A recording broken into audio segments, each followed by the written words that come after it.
Some people look at the chosen ones and see loneliness. They look at the broken places in their lives and assume something must be wrong. But what they never understand is that the ones who are set apart are often set apart on purpose. The pressure you feel, the isolation you endure, the nights you've cried in silence, the battles you've never told a living soul, these are not signs of weakness. They are evidence that heaven, destiny, purpose, whatever you call it, has its hands on you. Chosen ones don't get the luxury of blending in. They don't get the convenience of staying comfortable. They don't get to hide behind who they used to be. When a calling is on your life, everything ordinary becomes too small. And whenever you're too big for where you are, the world around you begins to break. Friendships break. Familiarity breaks. Old habits break. Sometimes even your heart breaks. But these breaks are not your burial, they are your birth. Loneliness comes because your path is different. While others are content with circles that don't challenge them, you feel a tug to rise higher. While others chase applause, you crave alignment. And while others settle for average, something inside you whispers that you were built for more. That whisper is the beginning of separation. You start seeing life differently, choosing differently, speaking differently. And the more you grow, the more people drift. Not because they hate you, but because your calling no longer fits their comfort. Chosen ones often walk alone because the weight you carry is not designed for many hands. Destiny requires privacy. Transformation requires silence. You can't heal in crowds and you can't evolve in noise. So life leads you into quiet places, not to punish you, but to prepare you. Every lonely season is a classroom. Every broken moment is a sculpting. Every tear is a sharpening. You are being shaped in secret for a future that will require strength you don't even know you're building right now. And then there's the brokenness, those moments that shattered your assumptions, wounded your confidence, or stripped away the safety you once clung to. But chosen ones are not broken to be ruined, they are broken to be rebuilt. Brokenness softens what pride hardens. It opens what fear closes. It forces you to face what avoidance hides. It makes you sensitive to your purpose, to the needs of others, and to the truth inside you. When life cracks you open, purpose flows through the cracks. You don't become powerful because everything was easy. You become powerful because everything tried to break you and you kept rising. You don't become wise because you were untouched. You become wise because you survived storms that could have drowned you. Chosen ones speak differently because their voice has been shaped in the pain of transformation. They lead differently because they have walked through shadows most people will never admit exist. Their compassion is deeper, their discernment sharper, their resilience stronger. The loneliness you feel is proof that you're in transition. You are leaving behind a version of yourself that can no longer carry the future you're stepping into. The brokenness you feel is proof that you're being refined. Something in you is being strengthened, stretched, expanded, because the next season of your life requires a sturdier version of you. You are not lonely because no one wants you. You are lonely because not everyone can go with you. You are not broken because you failed. You are broken because you're becoming. The chosen path is narrow, but it is necessary. And even though it feels heavy at times, even though it feels unfair, even though it feels like you've been overlooked, left out, or forgotten, the truth is this: you are being prepared in ways that the world cannot see. Chosen ones are lonely because they walk ahead. Chosen ones are broken because they are being built. And when the time is right, the loneliness will become leadership, and the brokenness will become brilliance, and the world will see what the wilderness was shaping all along. Isolation protects what immaturity would destroy, because there are seasons when you are not hidden for punishment, but hidden for preservation. There are moments in life when the very thing you're praying to be released into is the thing you are not yet mature enough to manage. Destiny has a schedule, but development has a process. And sometimes the gap between where you are and where you are called to be is bridged by being pulled away from people, noise, and environments that could contaminate what is still forming inside you. When the seed is planted, it's covered, not to suffocate it, but to shield it. If the seed is exposed too early, the elements will scorch it, pests will attack it, and the roots will never have time to take hold. People often admire the tree, the fruit, the shade it gives, but they forget the seed had a season of isolation. A season where everything that mattered was happening underground, unseen, uncelebrated, and untouched. You may not realize it, but your isolated seasons have been the same. There were dreams in you, ideas in you, callings on you. And if they had been exposed too early, the pressure of expectation would have crushed you long before purpose could crown you. Immaturity is not an insult. It is a stage. Everyone passes through it. But immaturity becomes dangerous when paired with visibility. Purpose has a pace. And whenever you outrun that pace, you find yourself in environments you don't yet have the character to sustain. A spotlight can burn just as quickly as it can illuminate. And for many chosen ones, isolation becomes the boundary that keeps them from self-destructing. It spares them from premature applause, premature responsibility, and premature influence. Because the truth is, if you rise too soon, the weight of elevation can break what preparation was meant to strengthen. There are assignments tied to your name that require depth, resilience, and clarity. These qualities are not formed in crowds, they are forged in quiet places. When you are isolated, you start hearing the truth about yourself without the distortion of outside voices. You begin confronting the insecurities, habits, fears, and blind spots that would ruin you if they followed you into your next season. Isolation becomes the classroom where self-awareness is taught. It becomes the workshop where your emotional foundation is rebuilt. It becomes the sanctuary where your inner voice learns to speak louder than your need for validation. And make no mistake, the crowd can corrupt what the cocoon is trying to correct. Immaturity thrives in environments of comparison, noise, and constant stimulation. When everyone's opinion is in your ear, you never learn to discern your own convictions. When everyone praises you too soon, you never develop the discipline to refine your craft. When everyone has access to you, you never learn the strength of boundaries. So isolation removes your dependence on the external and forces you to cultivate the internal. It strips away the applause so you can strengthen the identity underneath it. It cuts off the voices that would steer you away from purpose. It slows you down long enough to help you grow roots, because roots are what keep you standing when storms come after your breakthrough. Some people think isolation is a sign that something is wrong with you, but often it is a sign that something is right about you. Chosen people are set apart because their calling is set above. They can't go everywhere. They can't do everything. They can't attach to everyone. Their path is narrower, their preparation deeper, and their margin smaller. This is why you may have felt misunderstood or overlooked in certain seasons. Not because you lack potential, but because you carried too much potential to waste it in the wrong environment. The isolation was filtering your connections, sharpening your instincts, and anchoring your purpose so that immaturity would not sabotage your destiny when the time came for you to be revealed. When a calling is delicate, isolation becomes divine protection. When a future is great, separation becomes strategic positioning.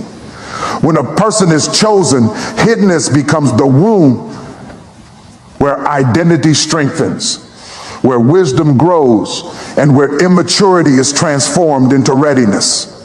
Brokenness births sensitivity to purpose, because when life cracks you open, it also cracks open a deeper awareness of who you are, why you're here, and what truly matters. There are experiences that don't just hurt your heart, they sharpen your vision. There are wounds that don't just cause pain, they create perception.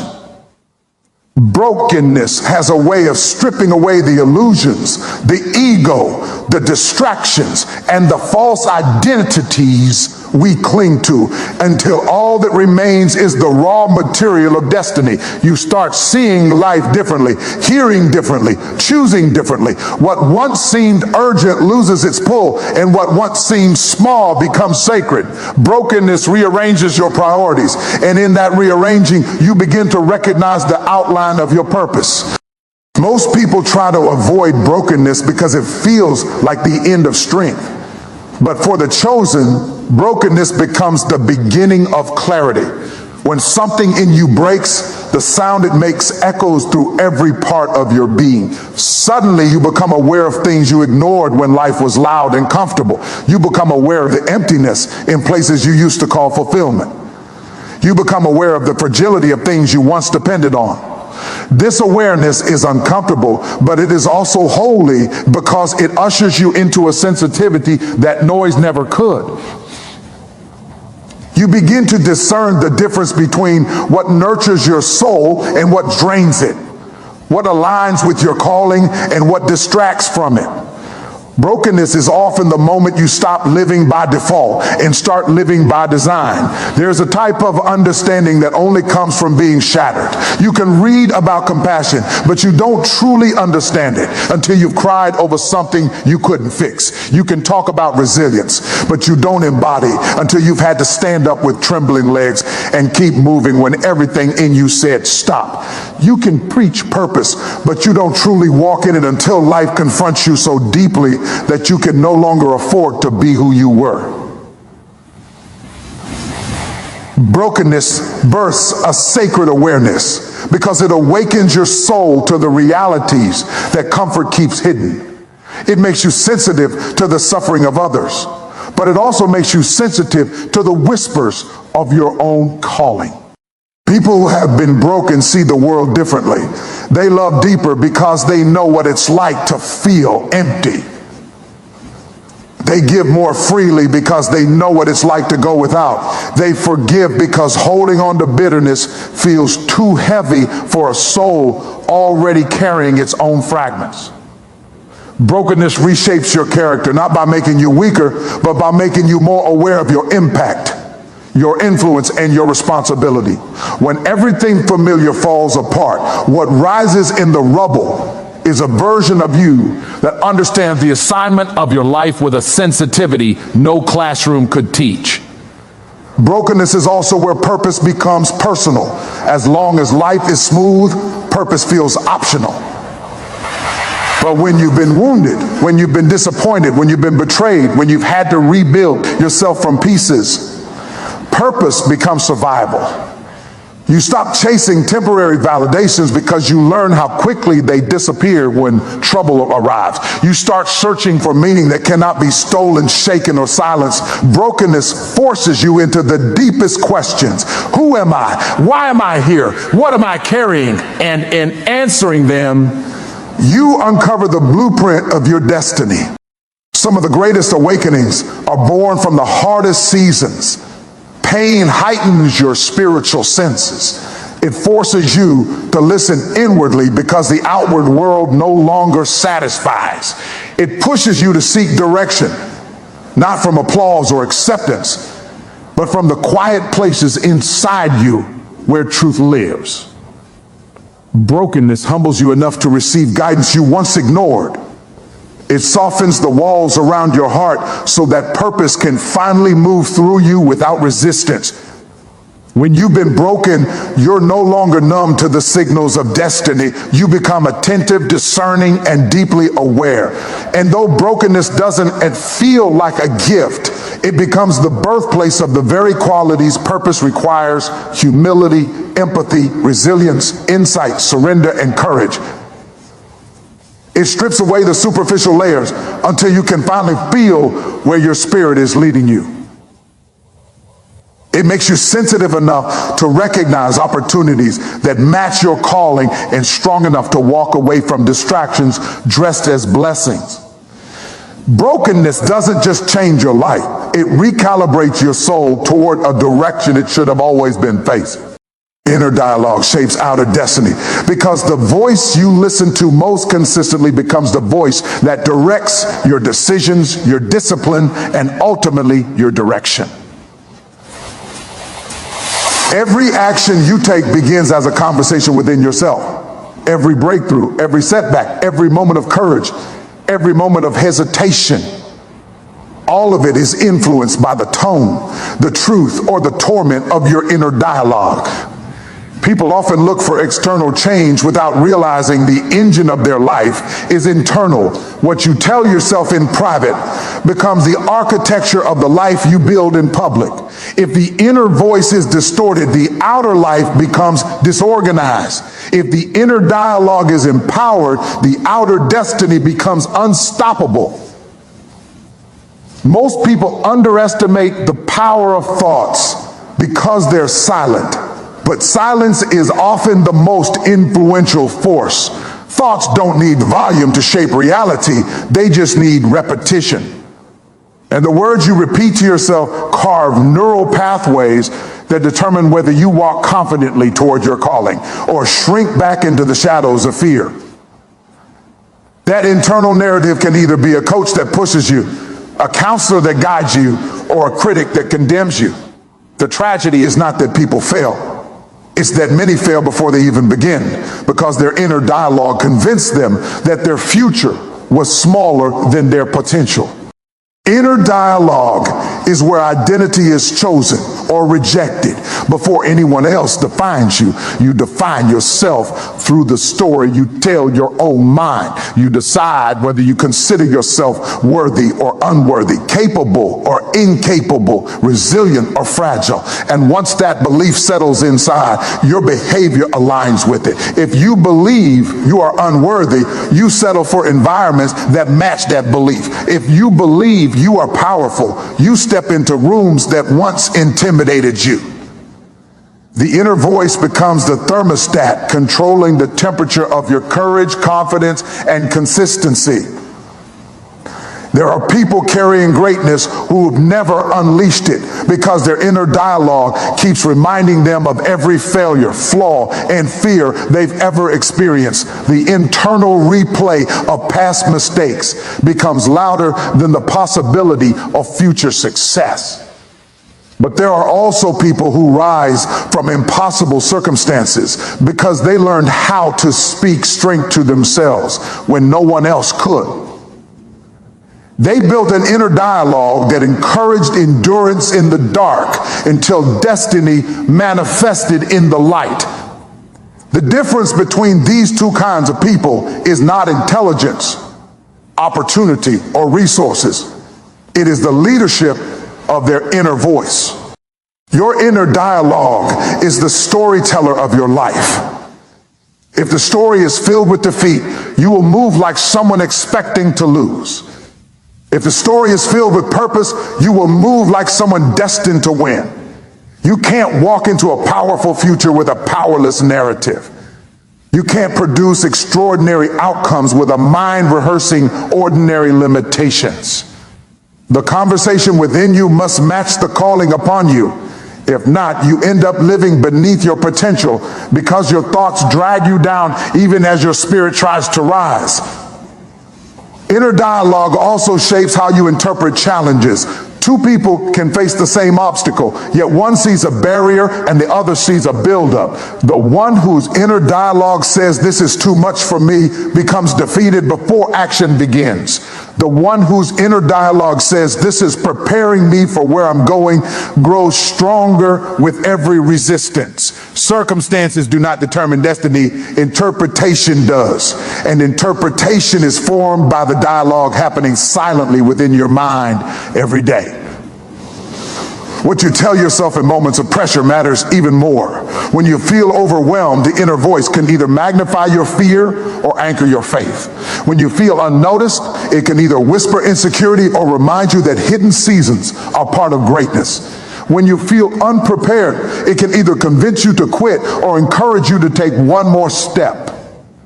That one voice inside becomes the difference between giving up prematurely or giving birth to the next version of yourself. Inner dialogue shapes relationships too. If you believe you are unlovable, you sabotage connections. If you believe you are valuable, you stop tolerating environments that do not honor you. It determines how you show up, how you speak, how you lead, how you recover, and how you rise.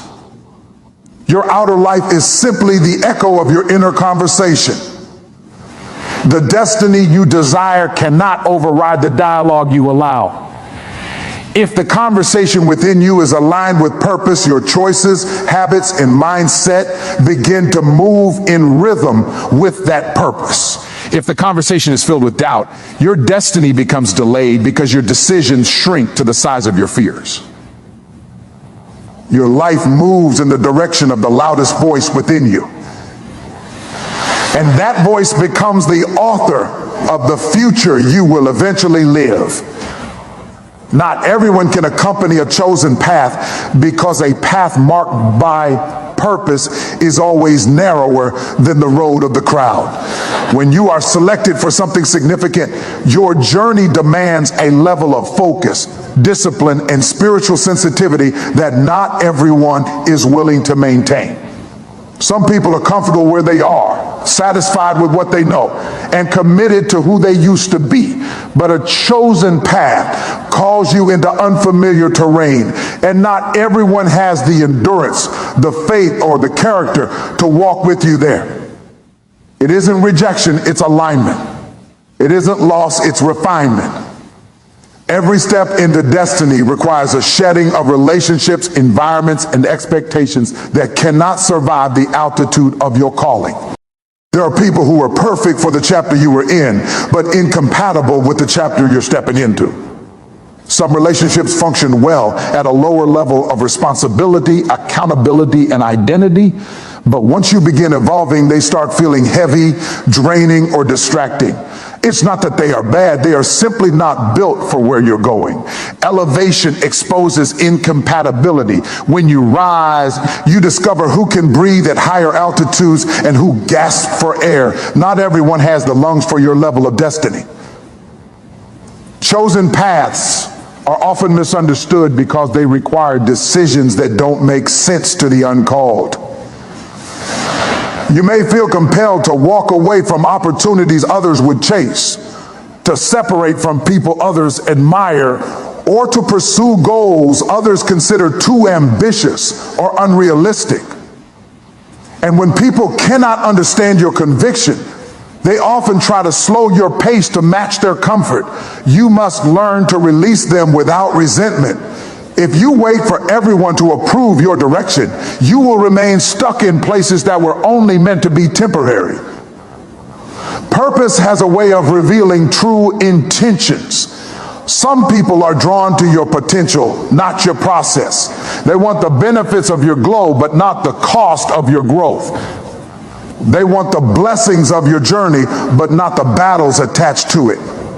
But chosen paths require companions who can handle both. Those who can stand with you in silence, support you in struggle, and celebrate you without envy when breakthrough finally comes. Few people have the integrity to do that consistently, and that's why your circle shrinks as your calling expands. When you begin moving toward destiny, you also outgrow certain conversations. You outgrow gossip, negativity, and small-minded thinking. You outgrow relationships built on wounds instead of wisdom. You outgrow environments where complaining is normal and accountability is rare. A chosen path forces you to rise above patterns that once felt natural. And since not everyone is ready to mature with you, separation becomes inevitable. What looks like distance is often divine pruning. The path narrows because the purpose deepens. Some departures are painful, especially when they involve people you love, trusted, or expected to stay forever. But even pain plays a role. Sometimes heartbreak is the only thing strong enough to break your attachment to what is no longer aligned with your destiny.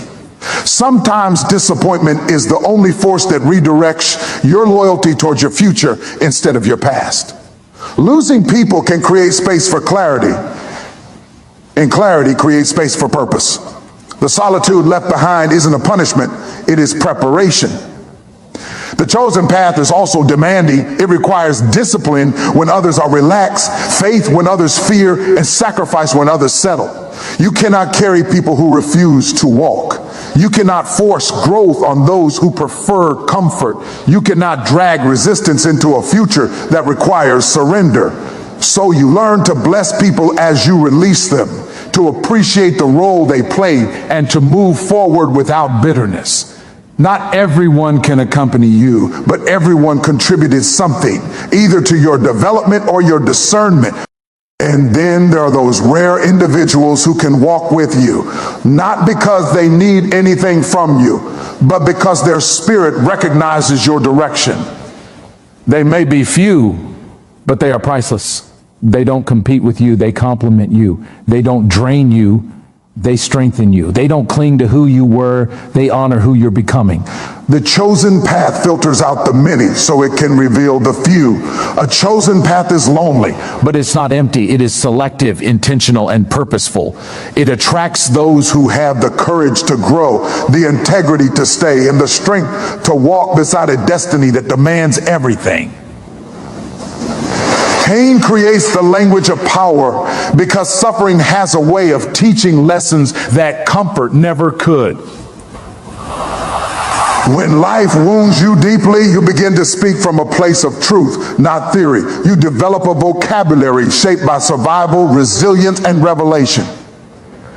Pain strips away the superficial and forces you to confront the raw edges of who you are. And from those edges, a new voice emerges. A voice that carries weight because it carries experience. You can hear the difference between a person who has memorized strength and a person who has lived through fire to find it. Pain sharpens your voice until it becomes an instrument of impact. People who have endured pain speak differently because they understand the cost of every word. They know what it feels like to fight battles no one sees, to cry through nights that feel endless, to keep moving when hope feels distant. That history becomes a source of authority. Your words gain credibility when they're born out of survival. Your counsel gains depth when it's been tested by storms.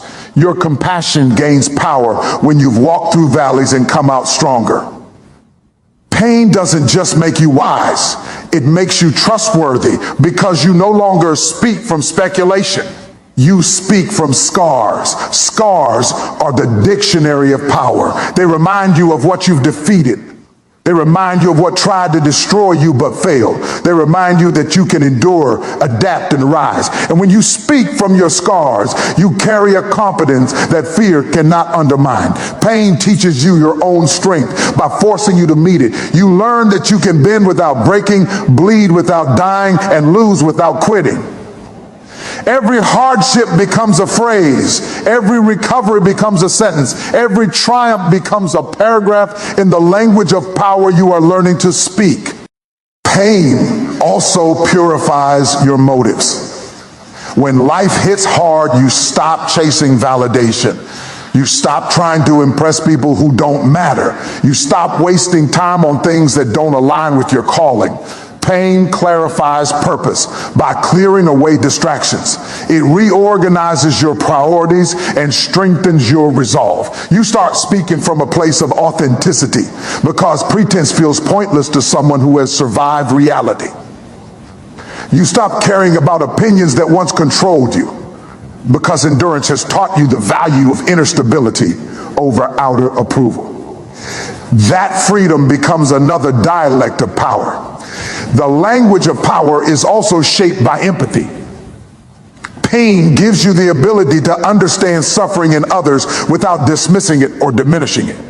You can recognize silent battles behind forced smiles. You can hear exhaustion behind cheerful tones. You can feel heartbreak behind laughter. This sensitivity becomes one of your greatest strengths. People trust the wounded healer more than the untouched expert. When you've been broken, you don't just speak wisdom, you become it. Your presence becomes a comfort, your voice becomes a refuge, and your story becomes a roadmap for those who are still finding their way out of their own darkness.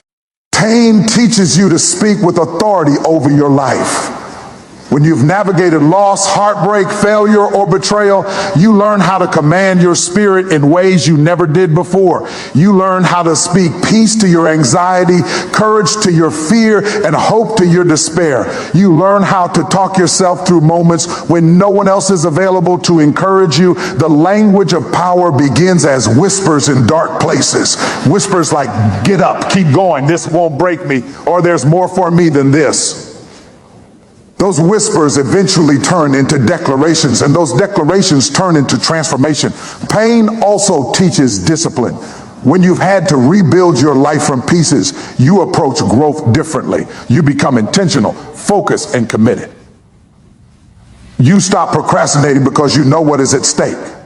You set boundaries because you've experienced the cost of having none. You choose your relationships wisely, manage your time carefully, and protect your peace fiercely. This disciplined mindset becomes another way you speak the language of power through your actions, habits, and choices. And while pain may feel like an enemy, it becomes one of your greatest translators. It translates weakness into wisdom. It translates sorrow into strength. It translates suffering into strategy. Translates fear into fuel. It translates silence into self-awareness. Pain gives you access to parts of yourself that comfort would never introduce you to. When you rise from what tried to ruin you, your voice carries depth, your presence carries authority, and your life carries a message that others can feel even before you speak. Loneliness is often proof of leadership because leaders are required to walk paths that others have not yet traveled. And anytime you step into terrain without a map or a crowd, solitude becomes inevitable. Leadership is not just a position. It is a burden, a calling, and a responsibility that separates you from the familiar.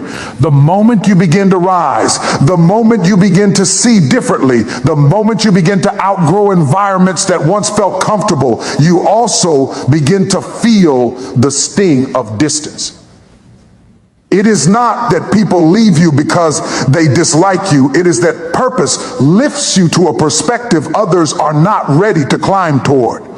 Loneliness becomes the silent confirmation that you're moving ahead rather than settling where you started. When responsibility increases, companionship decreases. There are decisions you must make that others cannot understand.